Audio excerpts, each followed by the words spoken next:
Pria itu biasa dipanggil dengan robot gedek. Kalau dia meminum cairan merah yang keluar dari tubuh korban-korbannya. Jadi ada indikasi kalau robot gedek ini mengidap Renfield syndrome. 13 tahun kemudian setelah robot gedek divonis, terulang lagi kejadian yang serupa. Dan teman-teman tahu, laki-laki tersebut nggak lain adalah Babe.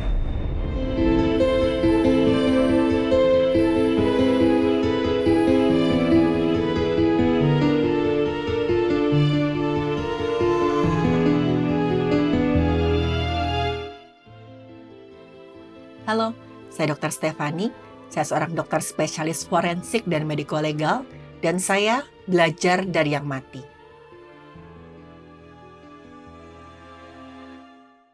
Pihak yang berwenang menemukan jasad yang diperkirakan sebagai jasad anak laki-laki di bawah umur. Kondisi jasad sangat mengenaskan karena bagian-bagian tubuhnya terpisah-pisah. Dan juga ada tanda perlakuan tidak senonoh di tubuhnya. Kira-kira siapa ya yang tega melakukan hal keji seperti ini? Kasus ini berawal ketika pihak yang berwenang mendapatkan laporan dari seorang saksi. Saksi tersebut melihat ada sebuah gundukan di sekitar semak-semak. Dan waktu didekati, ternyata gundukan itu adalah sebuah potongan tubuh manusia. Dan dari ukurannya, seperti potongan tubuh anak kecil. Saksi ketakutan dan langsung melaporkan temuannya ini ke pihak yang berwenang. Pihak yang berwenang yang langsung datang ke lokasi menemukan ada potongan tubuh yang disebar di sekitar tempat kejadian perkara. Hal ini menjadi perhatian khusus bagi pihak yang berwenang. Karena sebelum ditemukan potongan tubuh milik seorang anak ini, sudah ditemukan potongan-potongan tubuh dari 3 anak yang berbeda-beda dalam kondisi yang sama mengenaskannya. Keempat anak ini mempunyai indikasi mereka semua ini meregang nyawa dengan cara yang sama. Nyawa mereka meregang dengan bagian tubuh yang sudah terpisah dan juga ada tanda-tanda perlakuan tidak senonoh di tubuh mereka. Sedangkan korban ditemukan itu semuanya adalah anak-anak jalanan. Melalui penyelidikan lebih lanjut ternyata terdapat pola yang sama di tubuhnya korban. Ada luka lecet tekan yang melingkari leher korban, juga ada luka bekas benda tajam yang sangat besar di perut.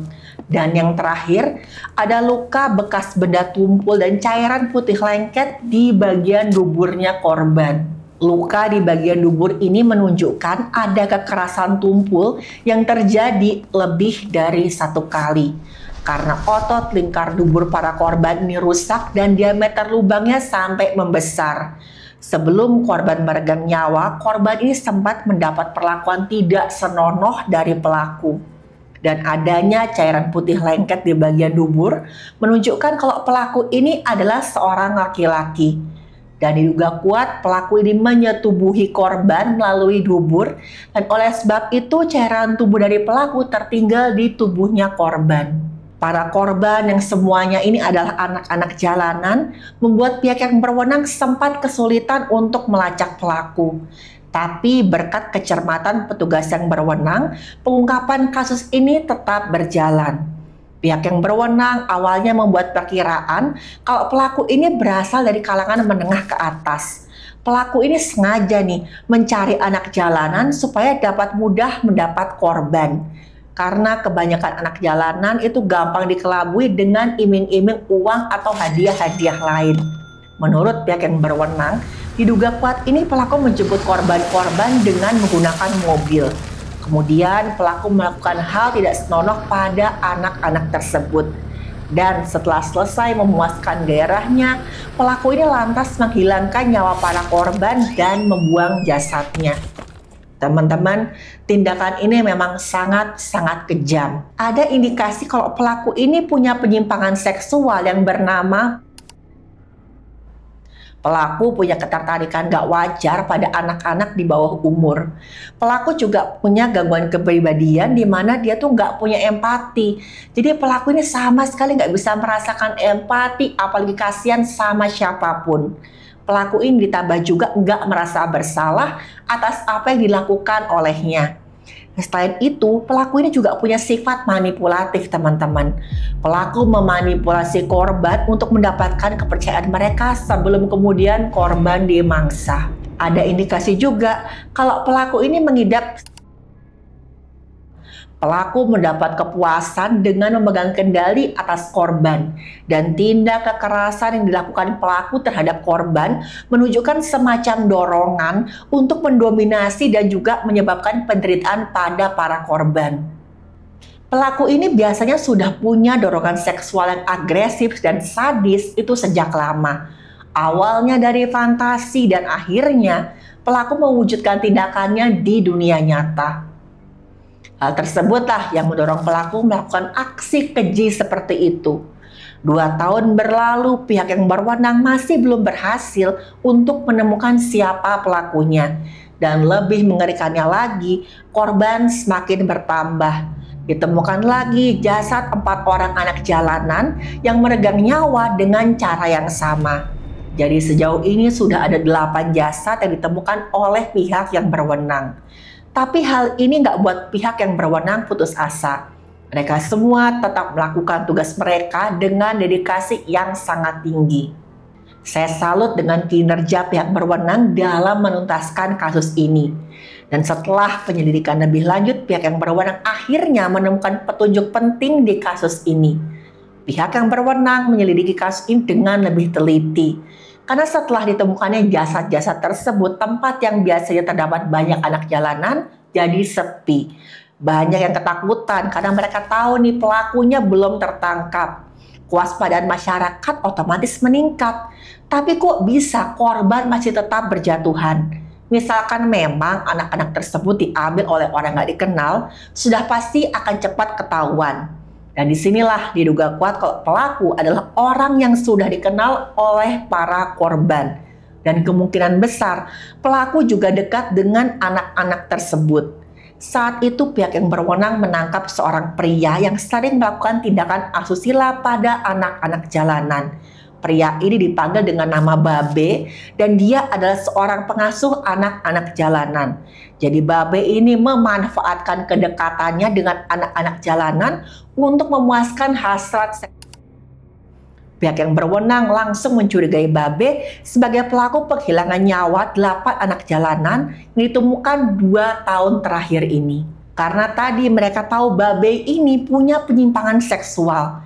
Pihak yang berwenang langsung menahan Babe berdasarkan laporan beberapa saksi yang mengatakan kalau Babe ini ternyata kerap melakukan tindakan tidak senonoh pada anak-anak jalanan. Setelah ditangkap, pihak yang berwenang langsung minta keterangan pada Babe.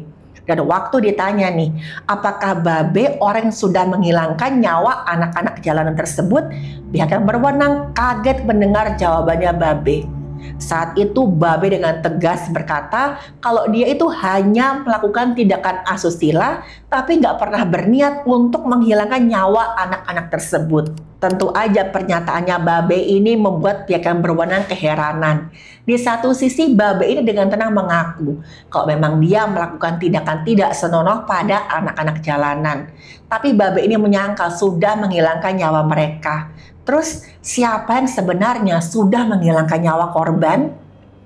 Titik terang akhirnya muncul setelah Babe mengaku kalau dia mungkin tahu siapa pelaku tindakan keji itu. Menurut keterangan Babe, pelaku tindakan keji itu adalah seorang pria yang juga berprofesi sebagai pemulung. Pria itu biasa dipanggil dengan Robot Gedek. Robot Gedek ini adalah seorang tunawisma yang cukup dekat dengan Babe. Saking dekatnya Robot Gedek ini sampai menganggap Babe adalah seniornya di jalanan.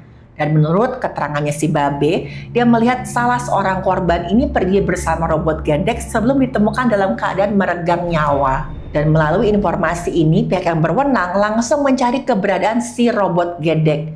Tapi pencarian tersebut sempat mengalami kesulitan. Karena saat pihak yang berwenang datang ke rumah Robot Gedek, ternyata si Robot Gedek ini sudah pulang ke kampung halamannya. Akhirnya pihak yang berwenang pergi ke kampung halaman Robot Gedek. Mereka melakukan ini supaya jangan sampailah ada korban selanjutnya dari perbuatan buruk dan keji yang dilakukan oleh si Robot Gedek. Penangkapan Robot Gedek saat itu berjalan dengan lumayan mudah. Pihak yang berwenang menemukan si robot gedek ini sedang berada di jalanan dekat stasiun. Berdasarkan keterangan yang didapatkan, pihak berwenang ini dapat mengenali robot gedek dari ciri-ciri fisiknya.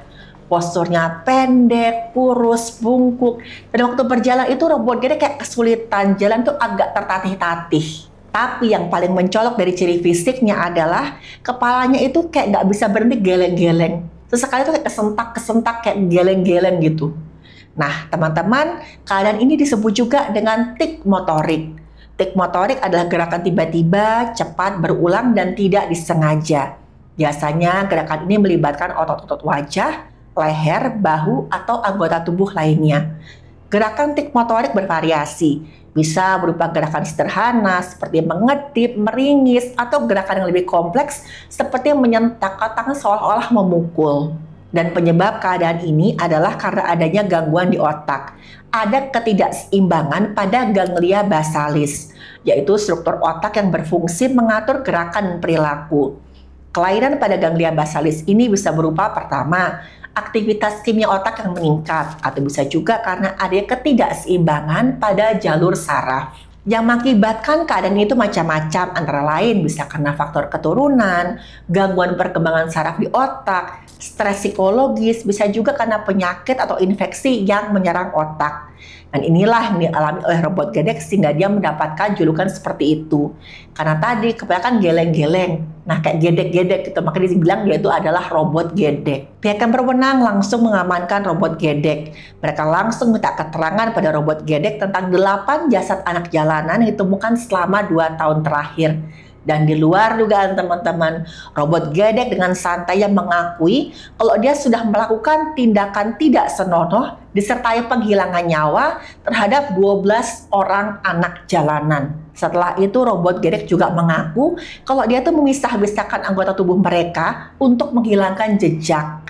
Semakin dalam penyidikan, semakin mengerikanlah fakta ditemukan oleh pihak yang berwenang. Robot gedek mengaku dia tuh sangat menikmati setiap tindakan kejinya. Dia juga menyimpan barang-barang yang dibawa oleh korban, mulai dari pakaian, barang-barang didagangkan oleh si anak-anak ini, sampai alat mengamen milik anak-anak ini.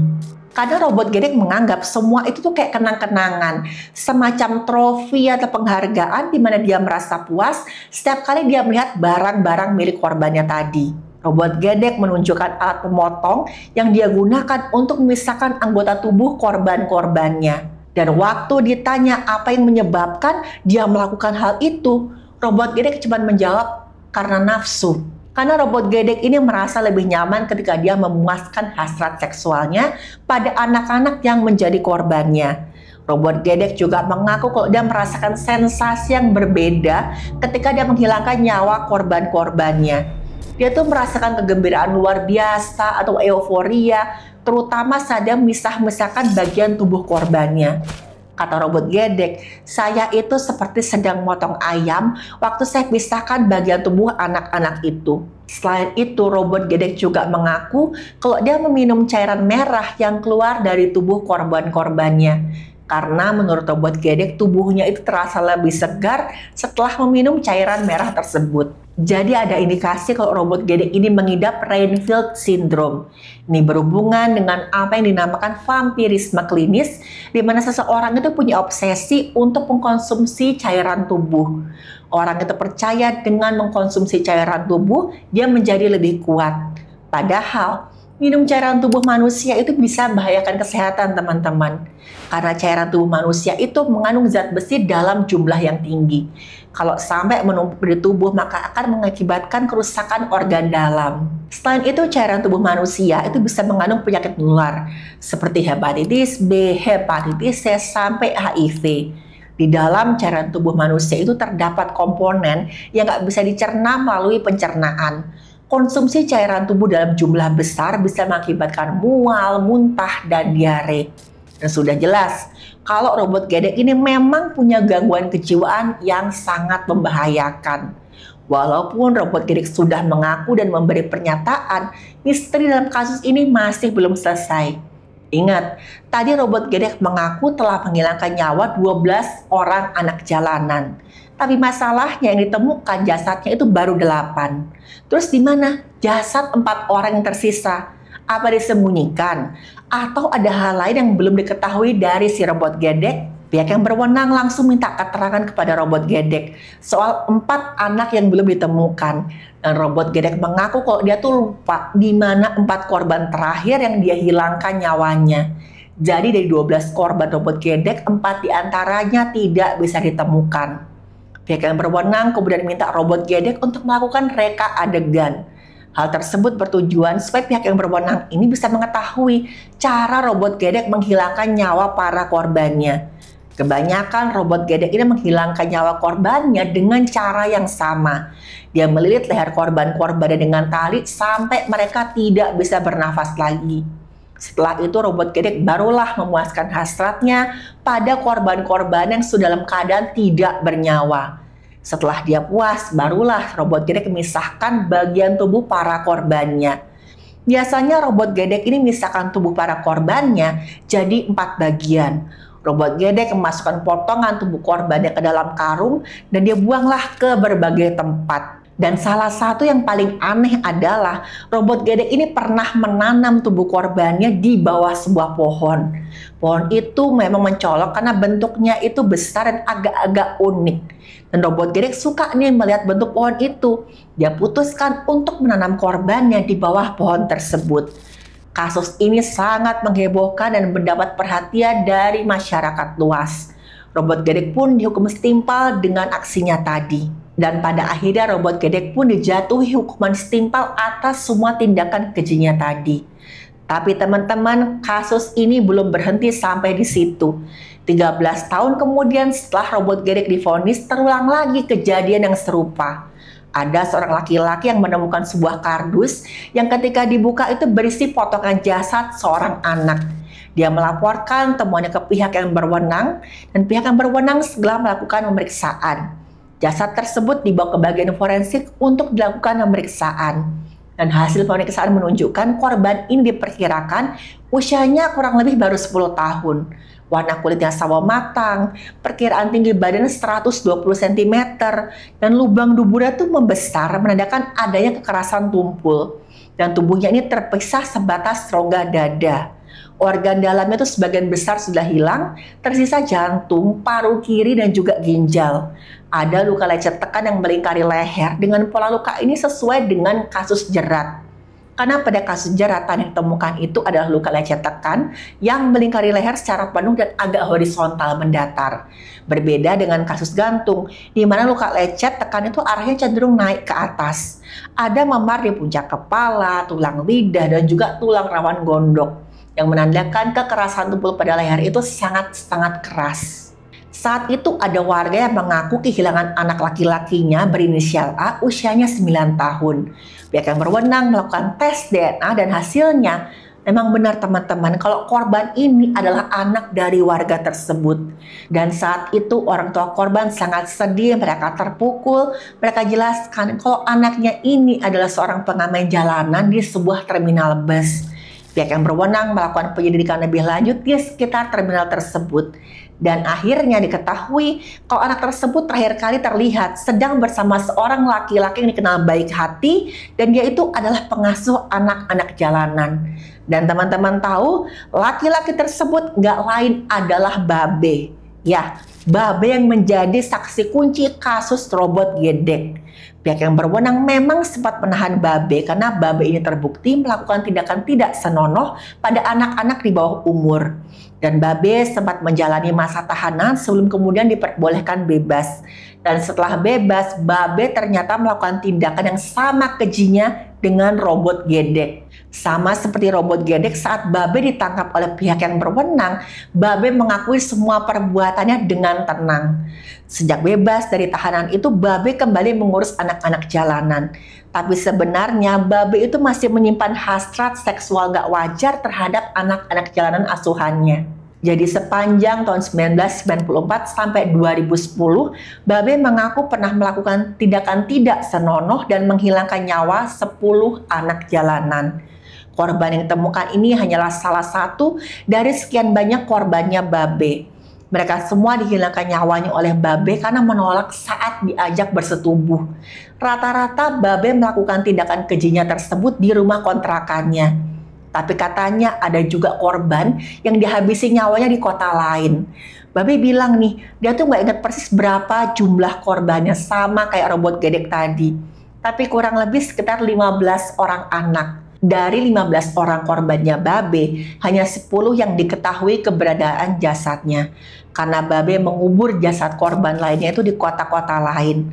Saat dilakukan pemeriksaan di rumah Babe, pihak yang berwenang menemukan ada sebuah kotak yang berisi foto-foto anak jalanan. Sama seperti robot gedek, Babe juga mendapatkan vonis atas tindakan kejinya. Sempat muncul kecurigaan kalau Babe ini sebenarnya adalah pelaku di balik kasus robot gedek. Karena pola tindakan penghilangan nyawa yang dilakukan Babe ini sangat mirip dengan kasus robot gedek.